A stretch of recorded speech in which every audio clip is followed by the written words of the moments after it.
Hello friend, स्वागत है आप सभी का हमारे YouTube channel study point two point में। और आज का हमारा लेक्चर है फ्यूज या संगलक। फ्यूज को हिंदी में क्या बोलते हैं? संगलक। और आज का जो है ये लेक्चर वो लेक्चर नंबर 2 है। और ये चैप्टर कौन सा है? ये चैप्टर नंबर 3 है।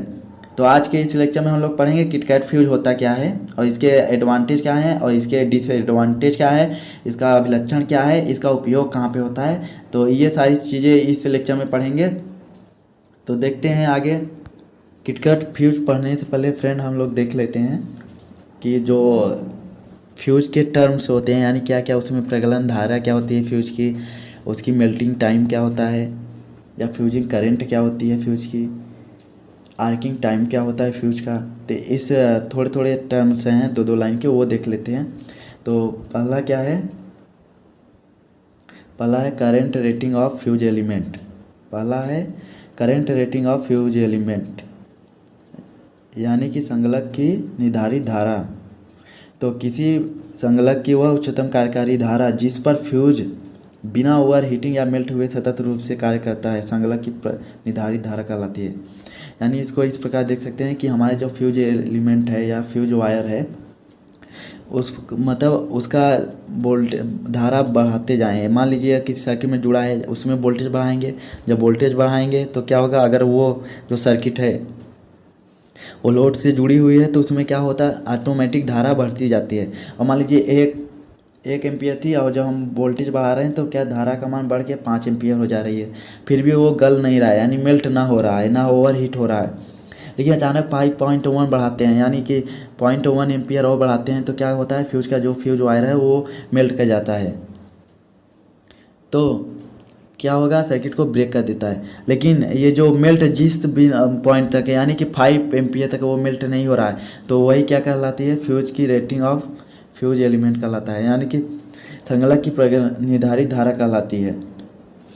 फिर दूसरा है फ्यूजिंग करंट ऑफ फ्यूज, यानी कि संगलक की प्रगलन धारा, वह न्यूनतम धारा जिस पर फ्यूज एलिमेंट पिघलकर सर्किट को ब्रेक करता है, संगलक की प्रगलन धारा कहलाती है। यानी कि इसको इस प्रकार देख सकते हैं कि हमारे जो फ्यूज वायर होता है, यानी कि जैसे मान लीजिए फ्यूज वायर चल रहा है, अभी तक जो बताए, मतलब धारा का मान बढ़ाते जाएं, धारा का मान बढ़ाते जाएं। मान लीजिए 5.1 हुआ, और क्या हुआ? फ्यूज एलिमेंट मेल्ट कर जाता है, और जैसे ही गल जाता है तो क्या होगा? हमारा सर्किट ब्रेक कर जाती है, और सर्किट ब्रेक करने क्या सिस्टम पूरा ठप पड़ जाता है, यानी कि रुक जाता है, संचार उसकी रुक जाता है। जब धारा नहीं बहेगी तो क्या वहाँ सर्किट ब्रेक हो गई, ओपन सर्किट हो गया, तो क्या होता है कि हमारी जो सप्लाई जा रही थी वो कट हो गई। तो मतलब जिस धारा के मान पे वो सप्लाई यानी फ्यूज मेल्ट करता है, उस धारा को क्या कहते हैं? संगलक की प्रगलन धारा कहलाती है। अगला है आर्किंग टाइम।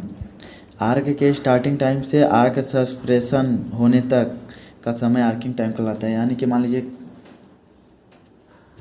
हमारा जो फ्यूज है उसमें आर्क उत्पन्न होता है जिस टाइम पे, मतलब मान लीजिए 2 सेकेंड में, मान लीजिए 2 सेकेंड में उत्पन्न हुआ, और वो 5 सेकेंड तक रहता है आर्किंग टाइम। तो ये जो बीच का 2 सेकेंड से लेके 5 सेकेंड के बीच में जो अंतराल आता है, क्या कहलाता है?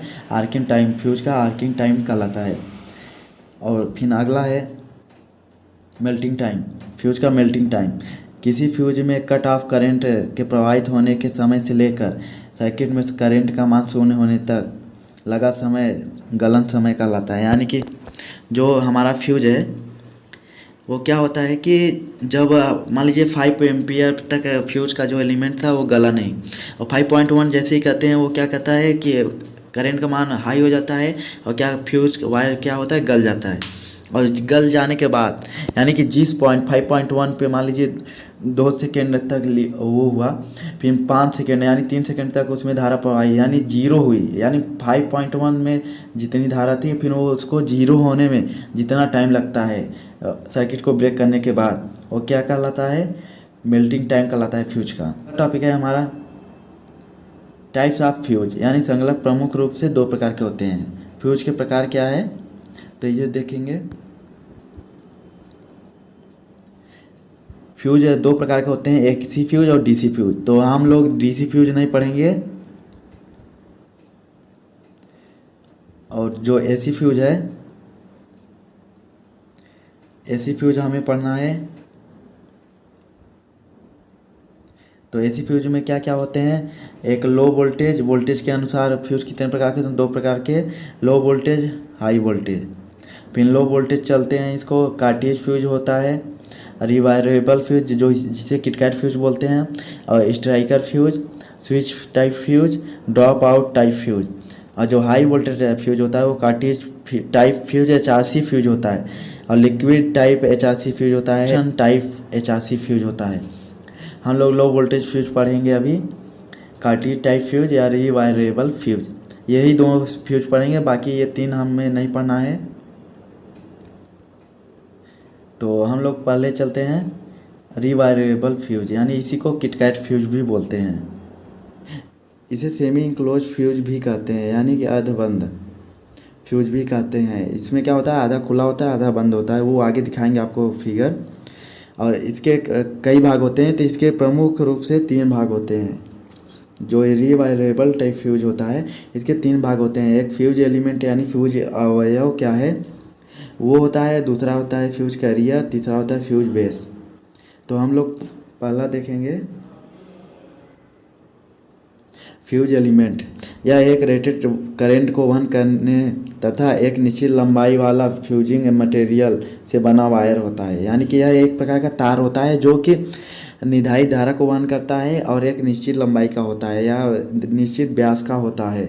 और क्या होता है, ये फ्यूजिंग मटेरियल से बना, यानी कि यह जब इसके रेटिंग जो करंट रेटिंग होती है उसके मान से अधिक अगर धारा प्रवाहित होती है, क्या मेल्ट कर जाता है, इसलिए फ्यूजिंग मटेरियल से बना होता एक तार होता है।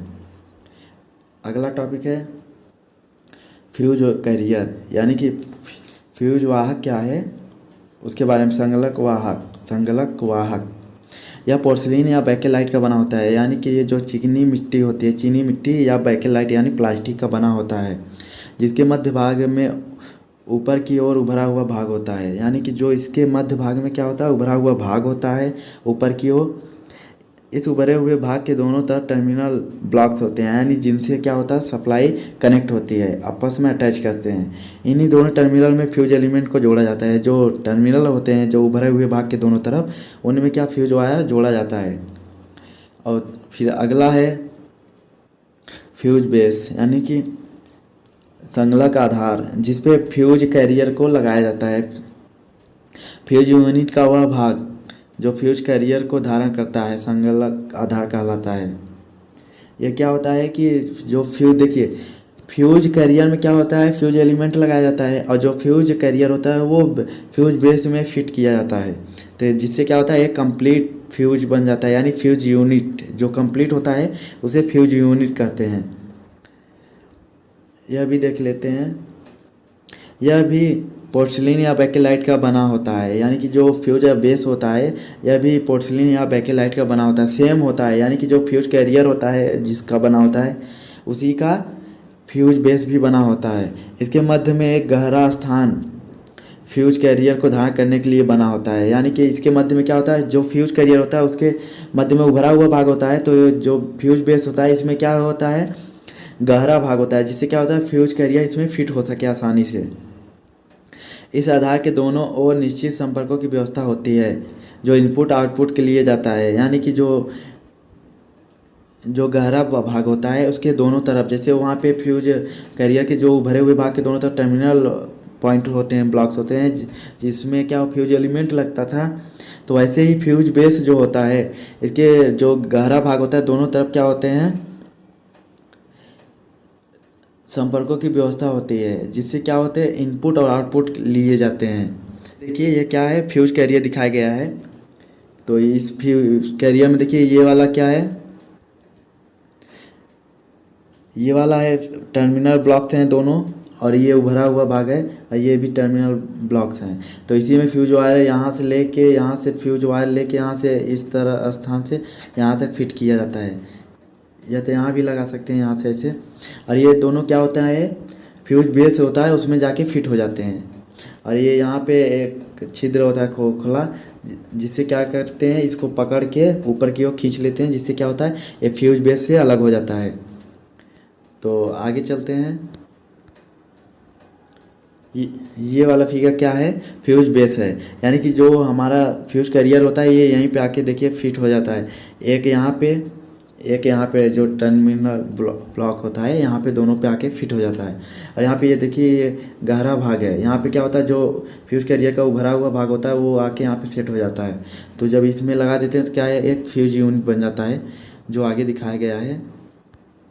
देखिए ये एक फ्यूज यूनिट है, यानी जो ये ऊपर वाला क्या है, फ्यूज कैरियर है, ये फ्यूज बेस है। जब दोनों को आपस में मिला देते हैं क्या कहलाता है, फ्यूज यूनिट। और ये देखिए यहाँ पे ये क्या है, ये टर्मिनल है इनपुट आउटपुट के लिए, ये फ्यूज बेस में होते हैं। अगला टॉपिक क्या है, एडवांटेज ऑफ रिवायरेबल फ्यूज।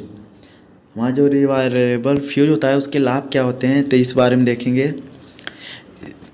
पहला पॉइंट है कम लागत, यानी इसकी कॉस्ट क्या होती है, बहुत ही लो होती है। जो किटकैट फ्यूज होता है उसकी कॉस्ट क्या बहुत ही लो होती है, कम होता है। और इसकी जो दूसरा पॉइंट है, संरचना में सरल होता है, यानी ये इसे आसानी से बनाया जाता है।